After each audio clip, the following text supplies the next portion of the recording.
स्वीकारण, सत्य का स्वीकारण मनुष्य के लिए बहुत ही महत्वपूर्ण है। जब तक मनुष्य सत्य को स्वीकार नहीं करता, उसे असत्य से लड़ने की शक्ति प्राप्त नहीं होती। जब आप भोजन करते हैं तो क्या होता है? आपका पेट स्वीकारता है कि वो भर चुका है और आप भोजन करना बंद कर देते हैं। जब आपको निद्रा आती है तो क्या होता है?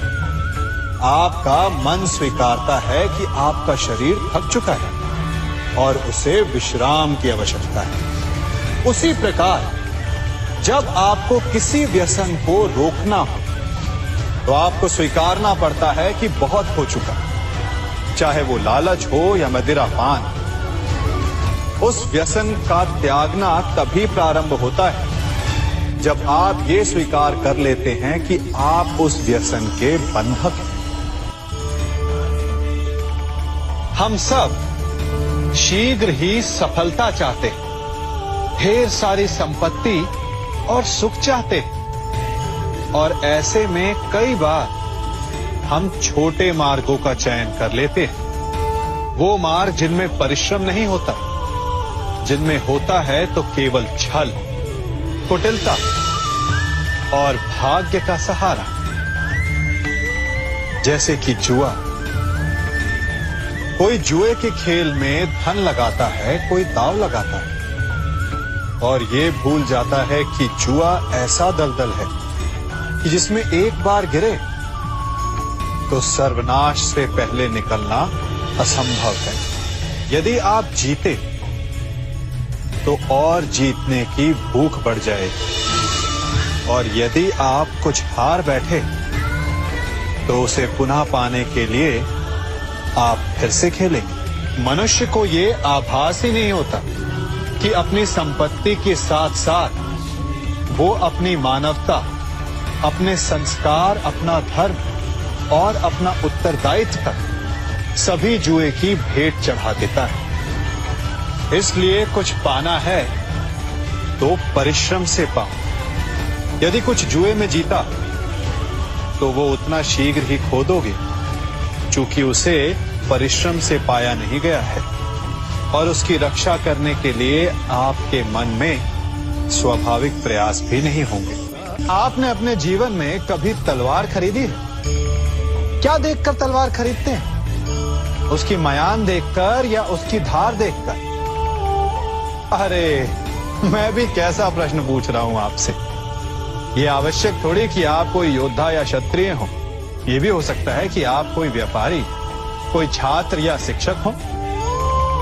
तो चलिए मैं आपसे ये पूछता हूं कि आप नए वस्त्र कैसे खरीदते हैं? क्या उसका रंग रूप देखकर खरीदते हैं या उसकी गुणवत्ता देखकर?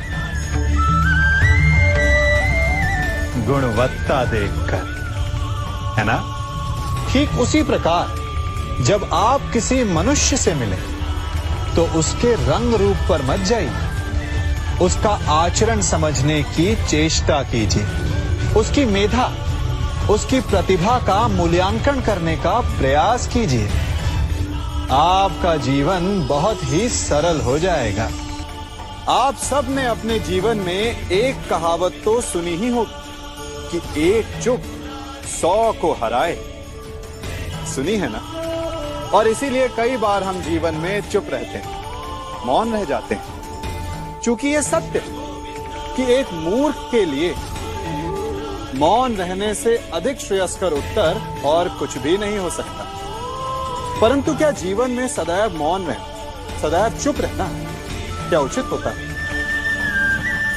नहीं। जहां पाप का बल बढ़ रहा, जहां छल हो रहा, वहां मौन रहने से अधिक गंभीर अपराध और कुछ नहीं हो सकता।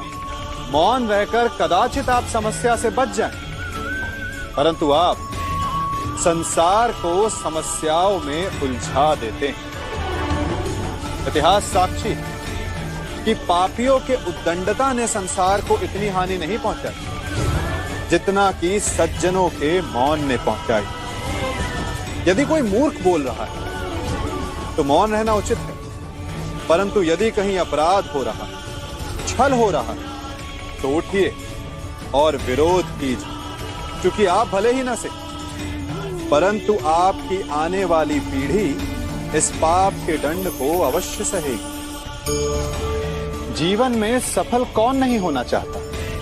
पद में, प्रतिष्ठा में आकाश जैसी ऊंचाई किसे नहीं चाहिए? स्थिरता में भूमि जैसी दृढ़ता किसे नहीं चाहिए? सभी को चाहिए। परंतु सफलता का पुष्प अपने साथ अहंकार का कांटा भी लाता है।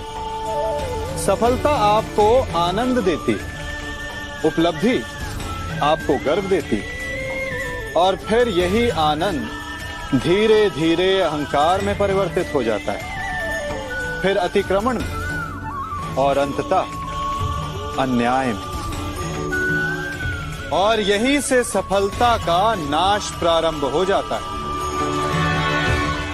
यदि आप चाहते हैं कि आपकी सफलता लोगों की दृष्टि में सम्मान बनकर रहे, लोगों के मन में शूल बनकर नहीं,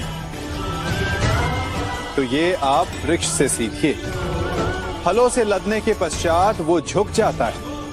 उसी प्रकार सफलता मिलने पर विनम्रता अधिक आवश्यक है, और जीवन में अधिक सफलता पाने के लिए या पाने पर और अधिक विनम्र हो जाना चाहिए। संसार का सबसे बड़ा पाप क्या है? असत्य बोलना, हत्या कर देना, चोरी करना, या किसी का अपमान करना। संसार का सबसे बड़ा पाप है किसी निर्बल को सताना, और संसार का सबसे बड़ा दंड भी उस निर्बल के मुख से निकली हाय है। आप देख रहे हैं मैं क्या कर रहा हूं? मैं लौह पिघला रहा हूं,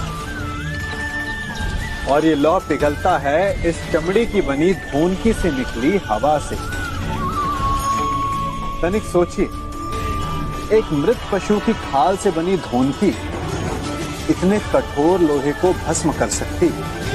ठीक उसी प्रकार आप चाहे जितने भी शक्तिशाली क्यों ना हो, यदि आपने किसी निर्दोष, किसी निर्बल को सताया, तो उसके मन से निकली हाय और उसका श्राप आपके जीवन को भस्म कर सकता है। मनुष्य भी बड़ा विचित्र प्राणी है। अपनों से नीचे के स्तर के लोगों को वो हे दृष्टि से देखता है, उनका उपहास उड़ाता है, उनसे बार बार कहता है कि तुम्हारा कुछ नहीं हो सकता, तुम भविष्य में कुछ नहीं कर पाओगे। जब मनुष्य के पास धन, संपत्ति, मान होता है, तो वो दूसरों का आदर नहीं करता, परंतु वो एक बात भूल जाता है कि उससे भी अधिक शक्तिशाली कोई अस्तित्व में है, और वो है समय। काल काल अपना चक्र कब बदलेगा ये कोई नहीं जानता। समय अपनी करवट कब लेगा ये कोई नहीं जानता। कोयला भी समय के साथ साथ हीरे में परिवर्तित हो जाता है। इसलिए जीवन में कभी भी किसी का भी उपहास नहीं उड़ाना चाहिए। कभी सोचा है हमारा जीवन भी उस रेत की घड़ी की भांति है? जो रेत नीचे गिर चुकी है वो हमारा अतीत, जो अब भी ऊपर है वो हमारा आने वाला भविष्य, और वर्तमान ये संकुचित स्थल है जहां से धीरे धीरे करके रेत गिर रही है। अर्थात हमारे पास जीने के लिए यही एक क्षण है। उसका उपयोग कैसे करना है ये हम पर निर्भर करता है। जो बीत गया उसका दुख मनाना है, या जो भविष्य में होने वाला है उसकी प्रतीक्षा में क्रोध करना है। सब कुछ करने के लिए यही एक क्षण है। प्रसन्न रहना है तो उसके लिए भी यही एक पल है। प्रतीक्षा करते रहोगे तो ये पल भी भूतकाल में बदल जाएगा। इसलिए आनंद के लिए, परोपकार के लिए प्रतीक्षा ना कीजिए। आपके पास जो पल है उनका भरपूर सदुपयोग कीजिए, क्योंकि इस घड़ी को पलटकर आप फिर से समय अवश्य गिन सकते हैं, परंतु अपना बीता हुआ समय आप वापस नहीं लौटा पाएंगे। हम सब अपनों की, अपने मित्रों की, परायों की सहायता करते हैं, परंतु हम सब के मन में एक व्यथा रह जाती है कि वो हमारा उपकार भूल गई, कि उसने हमें सम्मान नहीं दी, कि समय पड़ने पर उसने हमारी सहायता नहीं की। होता है ना ऐसा? अब प्रश्न ये उठता है कि क्या हमें उपकार भुला देना चाहिए या नहीं? और उत्तर भी दो हैं, हाँ भी और ना भी।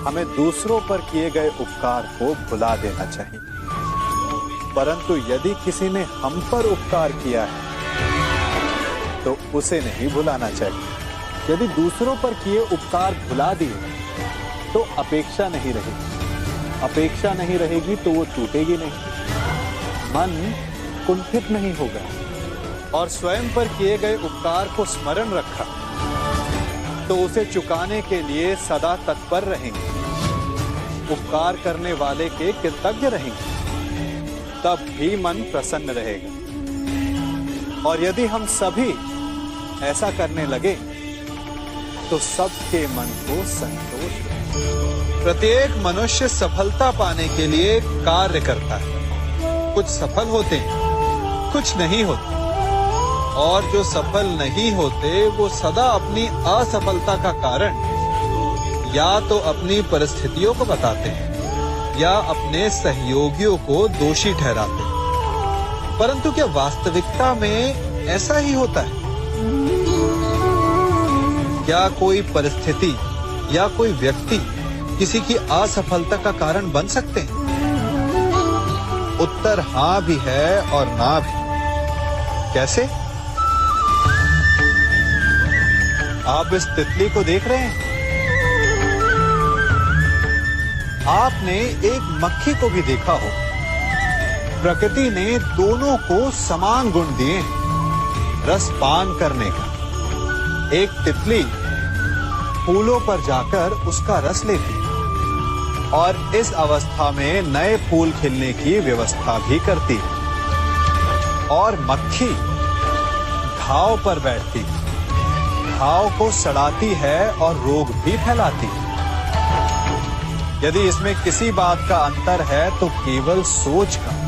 यदि आप उचित मार्ग चुनेंगे तो आपको सफलता मिलेगी, आप में उत्साह बढ़ेगा, और यदि आप अनुचित मार्ग चुनेंगे तो आपको असफलता मिलेगी, निराशा मिलेगी। अब उचित मार्ग चुनना है या अनुचित मार्ग, ये निर्णय तो आप पर निर्भर करता है।